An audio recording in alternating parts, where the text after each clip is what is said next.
Hello guys and welcome to my channel. If this is your first time visiting, please be sure to check out my other videos to see if any of them might help you out with a do-it-yourself repair. YouTube provides me with statistics that show only about 10% of my video views come from subscribers. It would really help out with YouTube's algorithm to promote my videos if you would just click subscribe below. It costs you nothing and I would appreciate the support. Let's get on to today's video.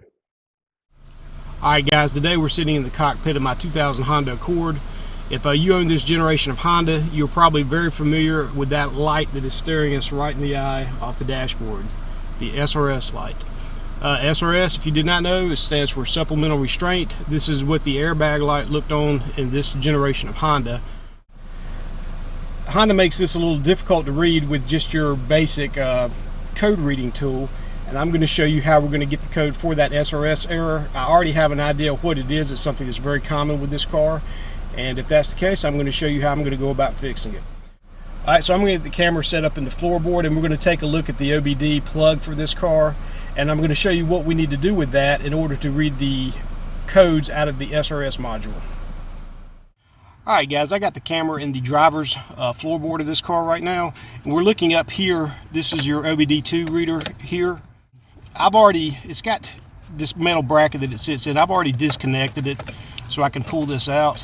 And all it is, it has clips on the side that you just bump in and it bops right out of that. Okay, looking at this, you see the pins on the front and they start counting. You see the wide part here at the top and the narrow part here, there. They start counting at the one on the upper left corner, that's number 1. And it goes through 8 and it starts over 9 on the bottom left corner and goes back over, I guess that's 16 for a total. Now what we need to do in order to read the SRS code is we need to jump 2 of these pins together. And those pins that we jump is 1, 2, 3, 4, 5 and number 9 here. So it's the 5th one over and the 9th one, which is the first one on the bottom row. You can look on the back and believe it or not, there's only a couple of those that are actually used. If you remember, this pin here will be number 1, go over 5, so it's going to be that brown wire there.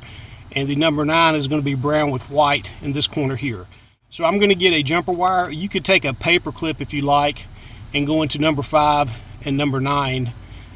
That will probably work for you. I'm just going to use a jumper wire and I'm going to come in from the back side on mine. Okay, here we go again. I'm going to count and make sure 1, 2, 3, 4, 5. So that is my number 5 there. And then the number 9 is this one here. Okay, with that done, I'm going to reposition here and I'm going to show you key on and show you what the SRS light now does so you can read the codes. Alright, with that jumped on the OBD connector at the bottom, I have the ignition off. I'm going to turn it to the number 2 run position, and what you're going to see happen is the SRS light will stay on for a second, then it'll turn itself off. And then it will begin to flash. And this is where you start counting the flashes so that you can determine what the error code is stored in your module. The first set of dashes will be long. After it runs through the long set, then it will start short dashes. That's a 2-digit number that it's giving you. After you get done reading the first code, let it repeat. If it repeats the same code over again, then that's the only code that's in the system. If it goes and does a second code, then that means of course you have at least 2 codes set. Wait for it to repeat the first one. So it could be 3, 5, who knows how many codes stored in here. So key on, SRS light is on.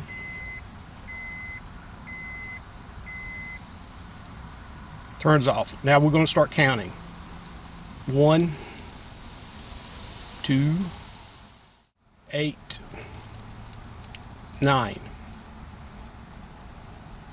Short flash is 1, 2, 3. So that's 9, 3.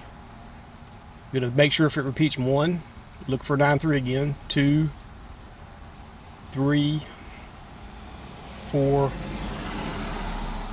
5,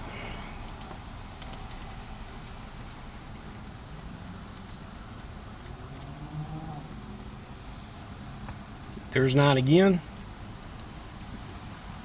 1, 2, 3, 4. Okay, so we have 2 codes. That's a 9, 3 and a 9, 4. And without letting this run all the way through again, I know that those are the 2 codes that are set. So we're going to look up and see what the 9.3 and 9.4 codes are and figure that out. Okay, let's open up the browser on my phone. I already have the page pulled up. This got the codes for the SRS module. We have 9.3 and 9.4, which show us that that's going to be the driver's seatbelt buckle and the passenger side seatbelt buckle. So I'm going to show you what I'm going to do to get that fixed up. This is a common failure on this car, this generation of Honda. At one point, Honda was actually replacing these seatbelt buckles for free. You take it to the dealership, they'd read the code. They were supposed to put your new seatbelt buckle in. To correct that, it's my understanding that that has possibly gone away. I'm not 100% certain.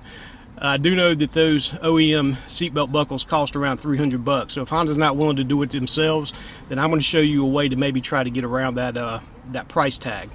Now what happens is when you put the seatbelt in, there's a micro switch down here that gets set. And what happens with that micro switch, when you look right down the barrel here, dust, Coca-Cola, coffee, adult beverages, whatever, all fall down in this thing over the course of its lifetime. They get into the micro switch that's in there and they cause it to get gum up and go bad.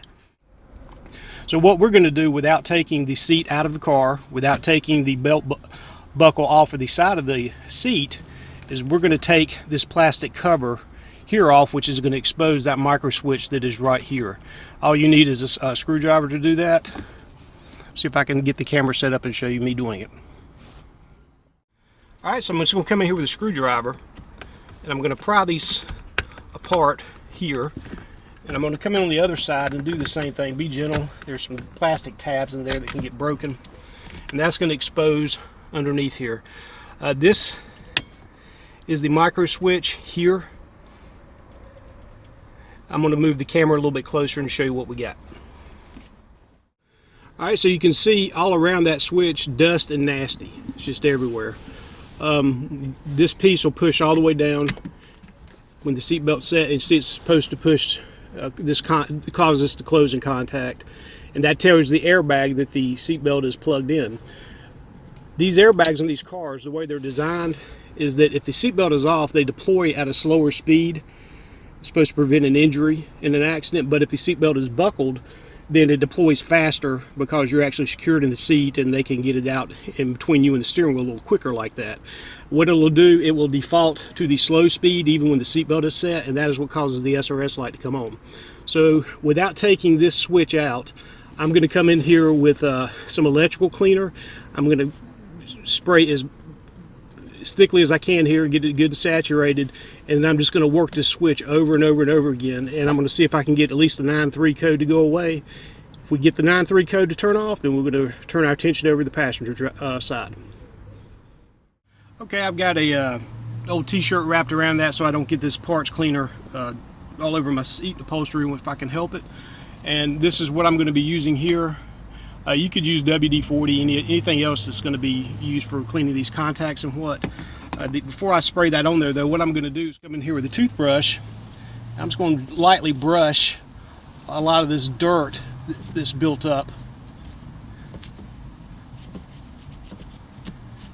And just kind of get that out of the way as a preemptive strike as we're going to go after this switch here. And with that done, we'll spray this liberally.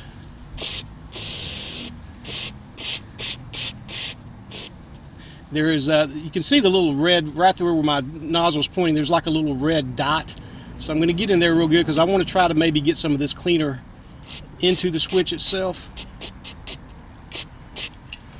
So after that, I'm just going to come here with my finger and I'm just going to work that switch several times. After I've worked it, we'll come back again, another liberal coat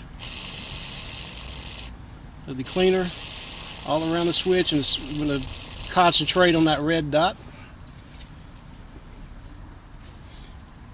And I'm going to continue to work the switch. Okay, with the switch clean to my satisfaction, I'm going to turn my attention to the plastic parts here. You can see 20 years of collecting everything that's falling through the seatbelt hole. So go ahead and get that cleaned up too before you snap that back on. Make sure that you don't get any more trash down inside of that switch. Okay, for the next step to get to the reset switch on this, I went ahead and I pulled this kick panel there off, and all that is, you take the fuse box off the side and you have a bolt hole down here and one more that's on the top right here, and you just take those out and pop it out and just let it lay right there, and that's going to make it a little easier for us to get up and see what I'm talking about. All right, with some of this moved out of the way, you can see this connector here, the big yellow one that is plugged into this gray box back here, and there's another connector above it that's plugged in also. I've already pulled that loose. It's not really connected, it's just a place to store this.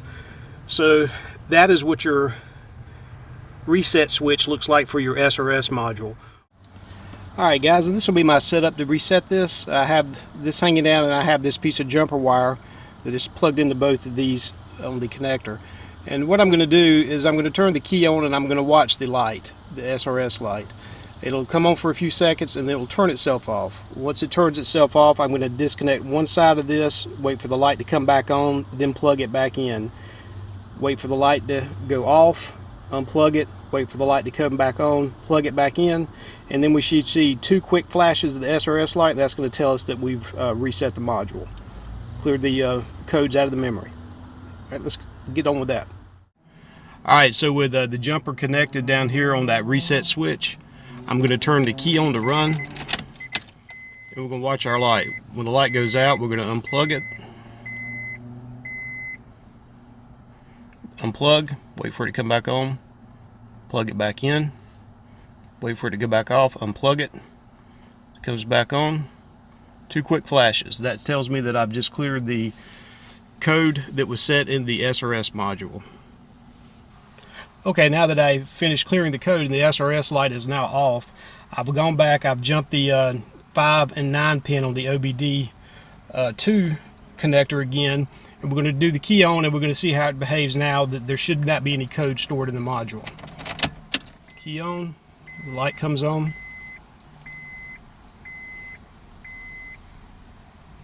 Light turns off.